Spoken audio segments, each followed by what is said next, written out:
Hey folks, Chris once again, welcome back to another video. This is another request, this time from a good friend of mine, Rick, who has been supporting my channel, and thank you so much for that. I do greatly appreciate it, but he wanted me to do my top 5 horror villains of the 2000s era. Now, I have a 5, but I have 2 honorable mentions I want to get through: Pennywise and Megan. Now I'm not going to go in depth on these two. They're 2 of my favorites, but I talked about Megan way too much on my channel, so she's just an honorable mention. And Pennywise, who doesn't like Pennywise? So them 2 need no introduction. But number 5 is the Cupid Killer from Valentine 2001.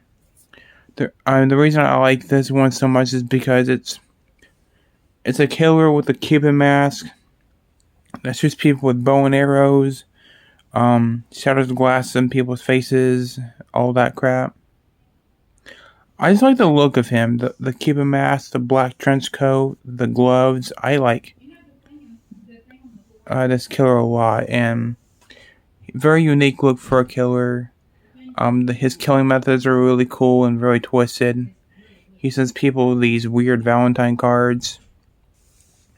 So I think he is a pretty cool villain. So yeah.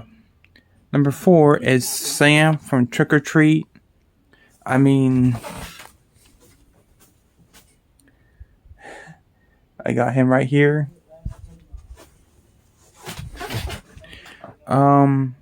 I just think Sam's absolutely awesome.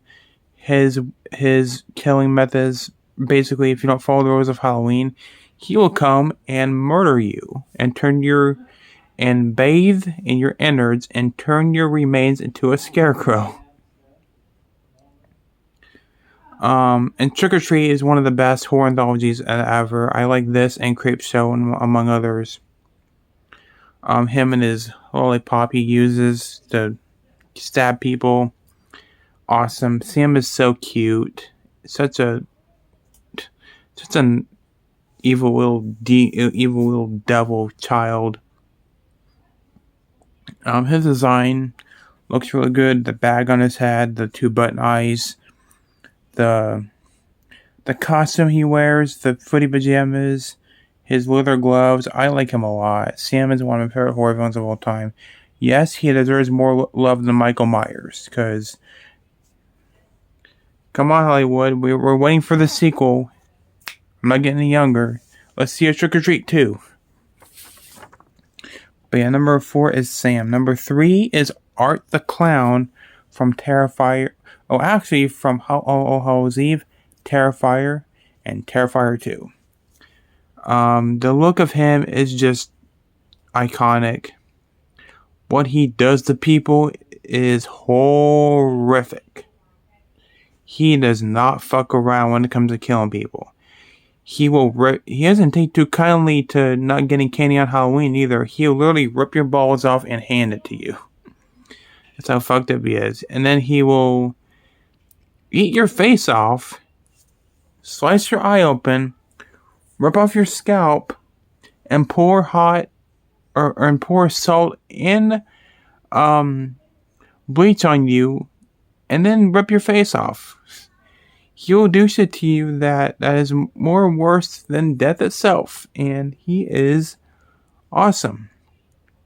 The actor playing him, David Howard Thorne, is just great. I would love to meet him someday. The look of Terrifier is amazing. The black nasty teeth, those eyes. I'll never forget those eyes. And the fact that he has a minion now, which is that little pale girl. He's going places, man. I cannot wait for the next movie of his. I like Hallows Eve. I kind of like Terrifier, and I love Terrifier too. So he's definitely a horror icon. The weapons he uses, oh my god, those weapons are horrific. Number 2 is Ginger from Ginger Snaps, which I have not talked about on this channel for a very, very long time.